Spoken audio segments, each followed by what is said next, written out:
ఇవి కూడా కొన్ని కబ్జాలు ఉన్నాయి. భయపెట్టి భూములు లాక్కున్నవి, భయపెట్టి గుడివాడ పట్టణంలో ఒక సినిమా హాల్కు సంబంధించిన వ్యవహారంలో ఆయన తలదూర్చి అది లాక్కున్నాడనే ఆరోపణలు ఉన్నాయి. వాళ్ళు కూడా కేసు పెట్టారు. ఇంకోటి ఏదో స్కూల్ విషయంలో కూడా ఇట్లాంటిదే జరిగింది అనేది ఇంకొక ఆరోపణ ఉంది. వీటితో పాటు గుడివాడ పట్టణంలో కొన్ని ప్రభుత్వ స్థలాలు కబ్జా చేశాడని, గుడి పేరుతో ఇంకేదో చేశాడని, వీటన్నిటితో పాటు ఒక క్యాసినో, భారీ ఎత్తున క్యాసినో ఏర్పాటు చేసి అక్కడ జూదం ఆడించారు. వేరే రాష్ట్రాల నుంచి, గోవా ఇతర ప్రాంతాల నుంచి అమ్మాయిలు తీసుకొచ్చి అక్కడ పిచ్చి పనులన్నీ చేయించారు అనేది ఇంకొక ఆరోపణ ఉంది. అది కూడా కేసు రెడీ అవుతున్నట్టుగా చెప్తున్నారు. సో కొడాలి నానికి సంబంధించి ఇది ఎప్పుడైనా తెర మీదకి రావచ్చు. సో వీటితో పాటు ఆయన కొంతమందిని దుర్భాషలాడిన కేసు కూడా ఉంది, కంప్లైంట్లు కూడా ఉన్నాయి. కాబట్టి వాటిని కూడా వెలికి తీస్తే అటు కొడాలి నాని, ఇటు వంశీ ఇద్దరు ఆ కేసులో జైలుకి వెళ్ళే అవకాశం ఉంది. మళ్ళీ భువనేశ్వర్ గారి విషయంలోనే పర్టికులర్గా భువనేశ్వర్ గారిని నిందించారు అనే దీని మీద వాళ్ళిద్దరి మీద కేసులో కంప్లైంట్స్ ఉన్నాయి.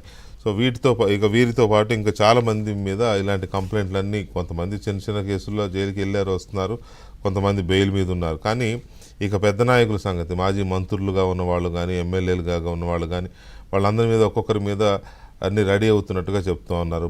బందరు మాజీ ఎమ్మెల్యే, మాజీ మంత్రి పేర్ని నాని విషయంలో ఆ రైస్ గోడౌన్ విషయంలో బియ్యం అమ్ముకున్నారనేది ఒక కేసు ఉంది. అట్లాగే ఇంకో కొంతమంది నాయకులు, అంబటి రాంబాబు మీద కొన్ని కేసులు ఉన్నాయని చెప్తా ఉన్నారు. అలాగే కోడెల శివప్రసాద్ గారు ఆత్మహత్య చేసుకోవడానికి కారకులు అంటూ జగన్మోహన్ రెడ్డితో పాటు మరికొందరు కారకులు అంటూ అది కూడా ఒక కంప్లైంట్ అడుగుతున్నట్టుగా చెప్తా ఉన్నారు.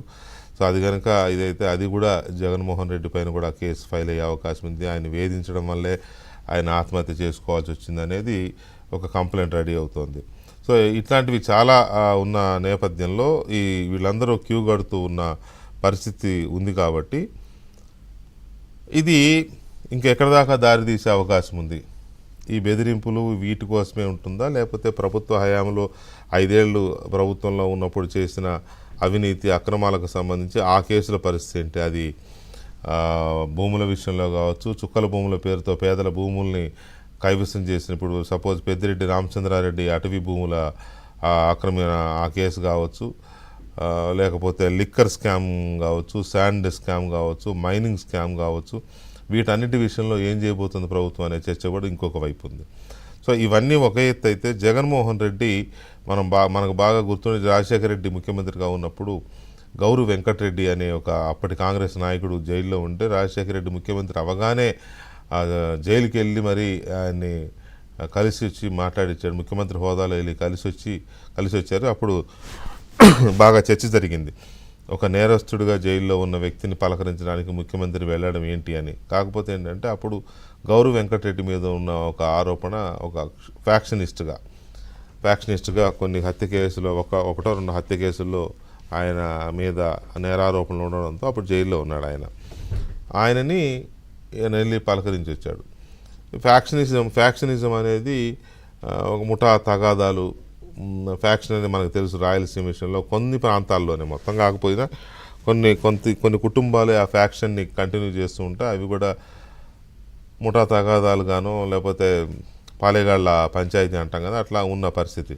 వాళ్ళని రాజశేఖర రెడ్డి పలకరించి వస్తేనే అంత గొడవైంది. కానీ వీళ్ళంతా మహిళల్ని చెరబట్టిన వాళ్ళు, లేకపోతే మహిళల్ని దుర్భాషలాడిన వాళ్ళు, మహిళల్ని ఇష్టం వచ్చినట్టు కించపరిచిన వాళ్ళు, భూములు లాక్కున్న వాళ్ళు, దళితుల్ని కొట్టిన వాళ్ళు, దళితుల్ని చంపిన వాళ్ళు, ఇంకా చెప్పాలంటే పేదల భూముల్ని భయపెట్టి లాక్కున్న వాళ్ళు, ఇలాంటి వాళ్ళు ఇప్పుడు జైలుకి వెళ్తున్న వాళ్ళు. వీళ్ళని పలకరించడానికి జగన్మోహన్ రెడ్డి వెళ్తున్నాడు అంటే మరి ఆయన ఏ సిగ్నల్ ఇవ్వదలుచుకున్నాడు ఆంధ్రప్రదేశ్ ప్రజలకి? వీళ్ళని పలకరించడానికి, వీళ్ళని పరామర్శించడానికి జైలుకి వెళ్ళి ములాఖతులు పెట్టుకుని జైలుకి వెళ్ళి కలిసి వస్తున్నాడు అని అంటే వాళ్ళని ఎంకరేజ్ చేస్తున్నాడా? వాళ్ళు చేసిన అరాచకాలకి మద్దతు పలుకుతున్నాడా జగన్ రెడ్డి? ఆ మధ్య నెల్లూరులో పిన్నెల్లి రామకృష్ణారెడ్డిని పరామర్శించి వచ్చాడు. తర్వాత అంతకుముందు వేరే కేసులో నందిగం సురేష్, బాపట్ల మాజీ ఎంపీ నందిగం సురేష్ జైల్లో ఉంటే అక్కడికి వెళ్ళి ఆయన పలకరించి వచ్చాడు. మళ్ళీ రేపు వంశీని పలకరించడానికి విజయవాడ జైలుకి వెళ్తారంట, ములాఖతు పెట్టుకున్నారంట. సో ఇలాంటి ములాఖతులు పెట్టుకోవడం వల్ల వాళ్ళ మీద ఉన్న కేసులు ఏంటి అది ఆలోచించాలి కదా.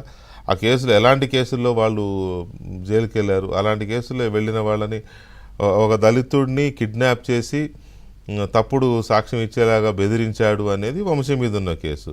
సో ఒక దళితుడిని ఆ రకంగా కిడ్నాప్ చేశాడు అని నేరారోపణతో జైలుకి వెళ్ళిన వాడిని నువ్వు పరామర్శించడానికి జైలుకి వెళ్తున్నావు అంటే నువ్వు దళితుని కిడ్నాప్ చేయడాన్ని నువ్వు సమర్థిస్తున్నావా అనే ప్రశ్న ఉత్పన్నమవుతుంది.